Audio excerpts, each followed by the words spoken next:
"You're not invited to the wedding," Mom texted. "Lily's family doesn't want you there." That was it. No apology, no explanation. Just a cold message. I read it a few times. My coffee was getting cold. Then I replied, "So you picked their status over your own family?" No jokes, just facts. Then I opened my laptop and canceled the venue deposit. It was under my name, paid with my card. They didn't even know that. And the best part? It wasn't refundable. I closed my laptop and sat back. I didn't feel mad, not yet. Not even sad, just calm, like something inside me had changed. This wasn't the first time they made me feel like I didn't belong.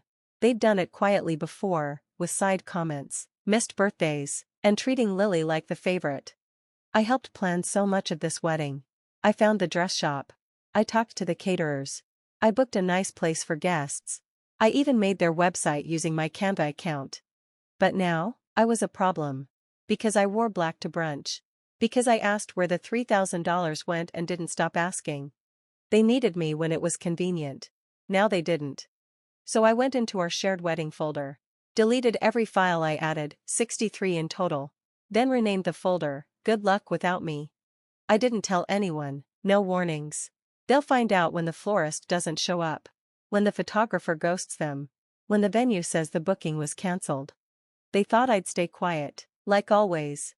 But this isn't just about the wedding. It's about years of being pushed aside. This time, they gave me the scissors. And I finally cut the cord. They wanted me out? Fine, I'm gone. They just didn't expect me to take everything I brought with me. And I'm not done yet. They say I'm the dramatic one. Too sensitive, always making things up. But let me show you how I got to this point. Let's go back to 6 months ago. It was a Friday night when Lily called me, crying. Zach had lost his job. They were 3 months behind on rent at their downtown apartment. The landlord wanted all the money by Monday, or he'd kick them out. I didn't think twice. I sent her $3,800 from my savings and told her to call me if she needed more. That was the third time I had helped them out that year. The first time was when Dad messed up his retirement account and needed $5,000 fast. The second was when Mom forgot that the Airbnb for Lily's bachelorette party was on my credit card, and the place got trashed. I kept notes. I saved screenshots. Not because I planned to throw it in their faces, but because I needed proof for myself that I wasn't imagining how much I gave to a family that treated me like an invisible ATM. But it wasn't just about money. It was how they treated me after I helped, like I was just there to serve them. Like I didn't matter. Once, I was fixing Dad's gutters in the rain. He joked that I should be a stay-at-home husband since I wasn't man enough to be the one making money. Everyone laughed, even Lily. Later, I told Mom that joke hurt me. She said I was too sensitive. Said Dad was just old school. Old school? This is the same man who once locked me out of the house in high school because I wore eyeliner.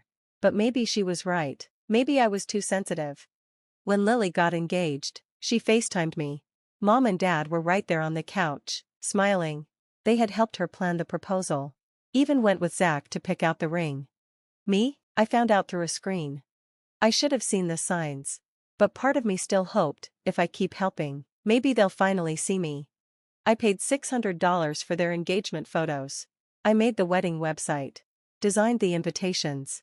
Paid for the venue deposit when Mom said her card was acting up.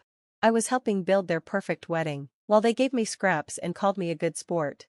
Then the texts started coming. "Aunt Megan, hey, I heard you're not invited to the wedding, is that true? Uncle Jeff, did you say something to Zach's dad?" And then came the Facebook post that broke my heart. It was a photo of Lily, Zach, and my parents in front of a barn covered in fairy lights. The caption read, "So proud of our family, can't wait for the big day with all the right people by our side." The right people. I wasn't even tagged. I read through the comments. One of Lily's friends asked, "Is Jack going to be there? He was always so funny." Lily replied, "We're keeping things small, just people we trust. Just people we trust." That night, I couldn't sleep. I went through every receipt. Every email. Every time they called me selfish for asking to be paid back. And I finally understood something. I was the only one in this family who gave without asking for anything. And I was the only one who never got anything in return. A week later, I got a group text from the family. Hi, everyone. Can everyone pitch in for Lily's bridal shower decorations? Jack, since you're great with websites, can you make a landing page for RSVPs? Hugs and kisses. I didn't reply. 10 minutes later, Lily messaged me directly. Can you just do this one thing without being passive-aggressive? So I did something else instead. I logged into the wedding venue account and asked for a refund of the $2,500 deposit. It was technically non-refundable, but I had paid for wedding insurance, a tiny checkbox nobody noticed. They refunded 90% after I filed a family conflict claim. Then I went into Canva and deleted everything I'd ever made, RSVPs, table assignments, welcome signs, everything. I created one new file titled Asked Zach's Dad to Fix This and shared it with the family. That's when everything went crazy. 3 hours later, Mom called, hysterical. What are you doing? Do you know how this looks? I said, I do, that's why I'm doing it. Then Dad called and immediately started yelling. You've always been jealous of Lily, that's what this is. You can't stand her having a better life than you. Held the phone away from my ear and hung up. That night, my phone blew up, texts from friends and cousins. Some asked, are you okay? Most didn't, they just asked, why would you ruin her wedding? I didn't reply to any of them. Then the package came, a yellow envelope with no return address. Inside was a printed screenshot of Lily's group chat with her bridesmaids. She was laughing. We'll get Jack to pay for the cake, too. Just guilt him about being the only brother. Works every time. Another message, Zach doesn't even like him. He said Jack gives him the creeps, LOL. And another one, he won't be at the wedding. I'll make sure of it, watch. There was a sticky note on top with handwriting I recognized. You deserve better. K. I didn't know who K was, but I would find out. And when I did, everything changed. K had more than screenshots. K had audio. The moment I heard it, I knew exactly what I was going to do at Lily's rehearsal dinner. The rehearsal dinner was at a fancy vineyard, 30 minutes outside the city. They called it rustic luxury. I called it overpriced with fairy lights stapled to trees. But I showed up, dressed well, calm, focused. I wasn't here to eat. I was here to end the circus. I walked in just as they were toasting. Lily was laughing. Zach had his arm around her. Dad looked uncomfortable. Mom avoided my eyes. They didn't expect me to come. I was supposed to be the villain in their story, the bitter brother who ruined everything. But I wasn't bitter, I was done. I walked straight to the front of the room. Sorry to interrupt, I said, tapping my glass. Everything stopped. Someone awkwardly laughed. Lily frowned. I pulled out a small speaker and put it on the table, then held up a flash drive. What are you doing? Zach asked. Giving you exactly what you deserve, I said, and clicked play. The speaker crackled to life. A girl's voice, Lily, laughing. We'll get Jack to pay for the cake, too. Just guilt him about being the only brother. Works every time. Silence. Mouths opened. A fork dropped. I didn't flinch. Another voice. Zach doesn't even like him. He said Jack gives him the creeps. LOL. Zach turned pale. Lily lunged for the speaker. I stepped in front of it. Sit down, I said. It wasn't a request. Then came the last clip, Lily again, smug. He won't be at the wedding. I'll make sure of it. Watch. I paused it and looked around. Any questions? Zach opened his mouth but didn't speak. My father stood up, furious. You think this is appropriate? Sit down. I snapped, and for the first time, he did. I turned to Lily. I spent over $11,000 on this wedding. I built your website, negotiated the venue, paid your florist. I did it because I thought this was family. Lily was shaking, mascara running down her face. You don't understand, she stammered. No, I said, you don't. You never did. You didn't want a brother, you wanted a wallet. Then I pulled out a folder with hard copy screenshots, every text from Mom and Dad, every PayPal receipt, every invoice. I passed them to Zach. You still want to marry her? I asked. He stared at the papers, but didn't answer. Suddenly, a woman stood up from the back, a woman in a gray coat, a badge around her neck. Hi, everyone, sorry to intrude, she said. I'm Kristen. Jack and I used to work together. I run a digital forensic agency. Jack asked me to verify some files, to make sure they weren't fakes. She held up her phone. This audio is 100% authentic. No edits, no splices. It's from a WhatsApp backup linked to your old number. Don't worry, I have the metadata, too. Lily's mouth dropped open. Mom gasped. Dad barked. Is this a joke? Kristen smiled. Not even a little. Then came the twist. Zach turned to Lily. You told me Jack said those things to you, that he threatened you, that he was unstable. He held up the printouts. You lied. Lily reached for his arm. No, Zach, don't touch me. The room erupted. Aunt started yelling. Someone knocked over a glass. Mom tried to speak but choked. Through it all, I stood there, quiet, calm, watching everything burn. When the chaos peaked, I raised my voice one last time. I'm not coming to the wedding. You already made that decision, but now you can do it without my money, my help, or my silence. I turned to my parents. You cut me out the moment you realized I wouldn't be your puppet anymore, so I'm cutting the strings, too. Just as I turned to leave, Zach spoke. I'm calling it off, he said, loud and clear. Lily screamed, a shrill, sharp noise that cut through the air like glass. You can't do this here. Oh, I said, he just did. Then I walked out. No dramatic music, no slow motion, just the sound of everything they built collapsing behind me. A week later, I got a group text. Hi, family, can everyone pitch in for Lily's bridal shower decorations? Jack, since you're so good with websites, can you make a landing page for RSVPs? Hugs and kisses. I didn't reply. 10 minutes later, Lily messaged me directly. Can you just do this one thing without being passive-aggressive?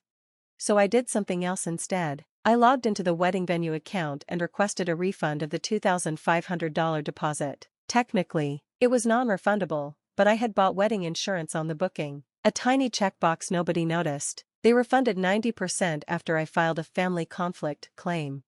Then I went into Canva and deleted every design I'd ever made, RSVPs, table assignments, welcome signs, gone. I created one new file, titled Asked Zach's Dad to Fix This, and shared it with the whole family.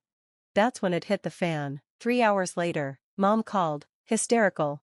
What are you doing? Do you know how this looks? I said, I do, that's why I'm doing it. Dad called after that. You've always been jealous of Lily, that's what this is. You can't stand her having a better life than you. I hung up without another word. That night, my phone blew up with messages, friends, cousins, random texts asking, why would you ruin her wedding? I ignored them all. Then a yellow envelope arrived, no return address. Inside, a screenshot from Lily's bridesmaids chat. We'll get Jack to pay for the cake, too. Just guilt him about being the only brother. Works every time. Zach doesn't even like him. He said Jack gives him the creeps. LOL, he won't be at the wedding. I'll make sure of it. Watch. A sticky note read. You deserve better. K. I'd find out who K was, and when I did, I'd have audio proof. The next move was at the rehearsal dinner. Why I chose it. I paid 6 months up front. No forwarding address. No digital traces, just peace. The first 3 days, I didn't turn on my phone, didn't check emails, didn't talk to anyone. I sat on the porch with black coffee and listened to birds fight over territory they'd never truly own. I didn't feel victorious. I felt free. No tension, no guilt, no one asking for money, no one pretending they loved me just to get something. It was just quiet.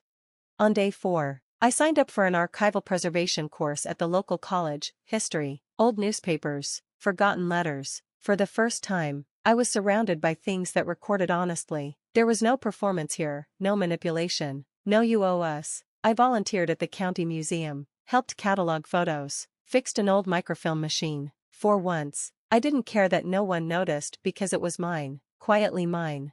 A week later, messages started showing up in my old Gmail inbox, linked to my emergency phone. I didn't read the first few, but the subject lines were enough. Can we just talk? You went too far. We're still family. Then came dozens of blocked calls. I kept the phone off. They weren't trying to make peace. They were trying to reset the game. What scared them wasn't the evidence, it was the silence. They couldn't handle not knowing what I'd do next because, for the first time, they weren't in control. 3 weeks later, a court notice arrived at my old apartment. Apparently, my father had tried to sell part of family property, not realizing I'd locked the deed 2 years ago after he tried to remortgage it without my consent. I left it in legal limbo, and when he tried, he triggered the clause himself. Result, his deal collapsed, the buyer walked, and he got hit with a fraud investigation, not because I made it happen, but because I didn't stop it. I didn't publish a blog or expose it in some dramatic way. I just vanished. No birthday calls, no financial help, no maybe next time. And that was what truly destroyed them. Narcissists don't fear consequences. They fear irrelevance. They fear a stage with no audience. One morning, I walked to the post office to pick up a small package I'd ordered. Behind me, someone on the phone said, "I heard Lily's fiancé walked out before the wedding, and her brother disappeared, took all his money with him." I didn't turn around. I never made a statement, never clarified anything. I just became unreachable. No address, no number, no access. They thought silence meant weakness. They didn't realize it was a choice, a quiet, surgical form of goodbye, not with words, but with absence. The kind of absence that can't be manipulated. The kind that forces people to sit with the weight of what they did. They can't guilt me anymore. They can't call when the rent's late or the credit card's maxed. They can't pretend we're fine when they need a favor, because there is no more we. There's just them, and a mailbox that says, "No message received." You know what's funny? When you finally walk away from people who built their lives on top of you, they don't fall immediately, they just stand there, stunned, like someone turned off the sound and they can't find the volume button. That's what happened. After everything burned, after the rehearsal, after the calls, after the silence, they still believed deep down that I'd come back because I always did, but this time, I didn't. I changed my number, not just a SIM swap, a new carrier, a new country code, no forwarding, no auto-reply, just nothing. I closed the joint account Dad had linked to me for emergencies, redirected my bank statements to a private digital vault, updated my medical POA, removed all family names, and even changed the emergency contact on my driver's license from Mom to nobody. They don't know where I live. They don't know where I work. They don't know if I'm in the state, the country, even alive, and that kills them. A month ago, I went back just once, not to the house, not to the vineyard. I drove by the wedding venue I cancelled. It was empty and abandoned. A crooked fist sign hung on the front gate. A wilted bouquet lay crushed in the gravel. It felt right. I rolled down the window. The breeze smelled like rain and regret. Before I left, I did one more thing. I walked to the mailbox beside the main entrance and slipped in a small envelope, no return address. Inside was a printout of the last wedding invoice I paid, with a post-it note on top. "Thanks for nothing. I've stopped checking the old email, but every now and then, I log in just to watch the flood." One unread message was titled, "Please just talk to us." I didn't open it. Another read, "We don't know who you are anymore." That one made me smile because, finally, they're right. I'm not the person who covered their bills at 3 a.m. I'm not the emergency contact. I'm not the wedding planner, the free therapist, the invisible sibling, or the guilt-ridden son. I'm just a guy with a different life now, one that they can't reach, can't taint, can't rewrite.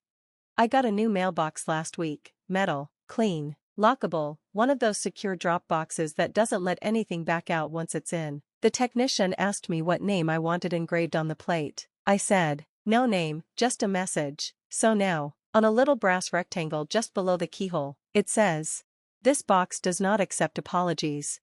And that's the silence I hear every day now.